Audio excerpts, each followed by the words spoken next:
Olá, sejam muito bem-vindos ao podcast do Drica Ribas. Eu me chamo Adriana Ribas Maia e nesse podcast nós vamos comentar das duas eleições que movimentou este último fim de semana aqui na Europa. A primeira foi na Hungria e a segunda na Sérvia. Hungria, vitória de Orbán. Já era esperado uma vitória do partido Fidesz do primeiro-ministro Viktor Orbán. Porém, o resultado foi acima do esperado e seu partido alcançou 135 cadeiras das 199 do parlamento, uma maioria bem folgada que permite, inclusive, de alterar a Constituição húngara. A oposição húngara conseguiu 56 cadeiras, o que torna uma posição enfraquecida. O candidato da oposição, Péter Márkizai, afirma que foi uma campanha muito desigual e que Orbán utilizou os meios de comunicação do país que estão sob seu domínio. Confrontação com a União Europeia.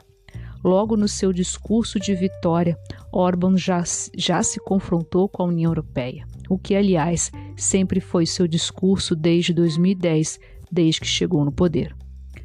De acordo com analistas políticos, uma das razões do sucesso de Orbán nas eleições é que, de modo geral, a vida dos húngaros melhorou. Em tempos de crise, os húngaros não queriam mudanças. Outro ponto importante é que Orbán conseguiu neutralizar os efeitos da guerra na Ucrânia na imprensa húngara. Não há praticamente nenhuma mídia que se faça críticas a Orbán. Imprensa sob controle. Um dos triunfos de Orbán contra a oposição é ter a imprensa sob seu controle. Para isso, oligarcas a seu favor compraram a imprensa e isso foi o fator determinante para sua vitória. Tirar Orbán do poder não será nada fácil, basta ver o que está acontecendo com a Rússia.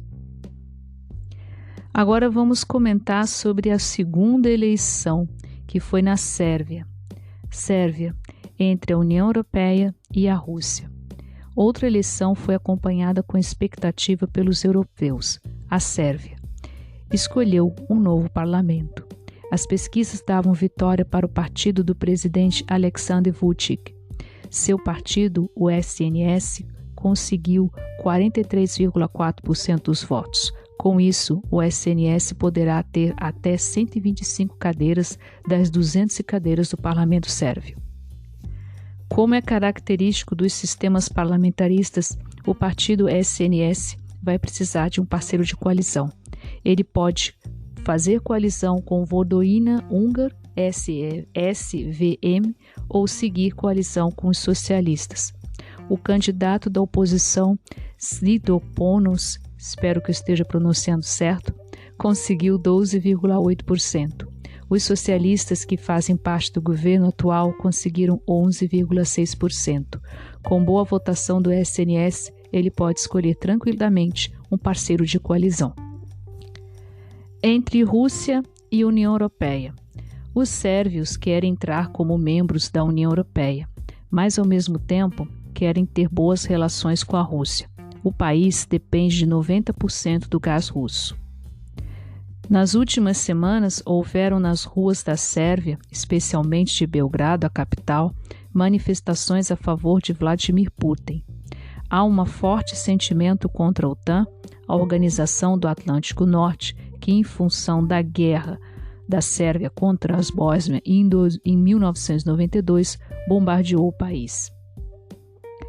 Nesse momento, havia uma matança de sérvios contra bósnios muçulmanos e bósnios croatas. Essa guerra ainda é uma ferida aberta para os sérvios, tanto assim que as relações com a Bósnia seguem muito tensas. Na Bósnia são 3 tipos de grupos étnicos que se odeiam. 50% dos bósnios muçulmanos, 30% de bósnios sérvios e 15% de croatas sérvios.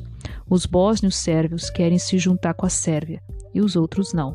Um conflito iminente que pode deflagrar uma segunda guerra na Europa. Vale lembrar que atualmente há uma guerra entre a Rússia com a Ucrânia. Mídias instrumentalizadas. Especialistas alertam que as mídias na Sérvia também são instrumentalizadas em prol do governo. Há uma propaganda negativa sobre a União Europeia e os Estados Unidos. Por outro lado, há sempre uma boa imagem da China e da Rússia. Também há um imenso ressentimento dos sérvios em relação ao Ocidente por conta da guerra contra a Bósnia. Para muitos, a dissolução da Iugoslávia após a morte de Tito em 1980 foi uma tragédia. E para concluir este podcast, uma breve explicação para entender o conflito nessa região. Em 1980, com a morte de Josip Broz Tito, o mais conhecido como Tito, o presidente da antiga Iugoslávia, o país se desmantelou. A Iugoslávia era composta da Eslovênia, Croácia, Bósnia, Montenegro, Sérvia, Kosovo, Macedônia e Vojvodina. Vojvodina ficou com a Sérvia, o resto foi se tornando independente ao longo do tempo. Mas a situação da Bósnia é complexa, já que conta, como a gente explicou no podcast, 3 grupos étnicos, os muçulmanos, sérvios ortodoxos e croatas católicos, que não se entende. Os sérvios ainda possuem a ideia de manter uma parte da antiga Iugoslávia junta, e as relações entre si é muito ruim, inclusive perigando mesmo de ter uma guerra nos moldes da guerra de 1992.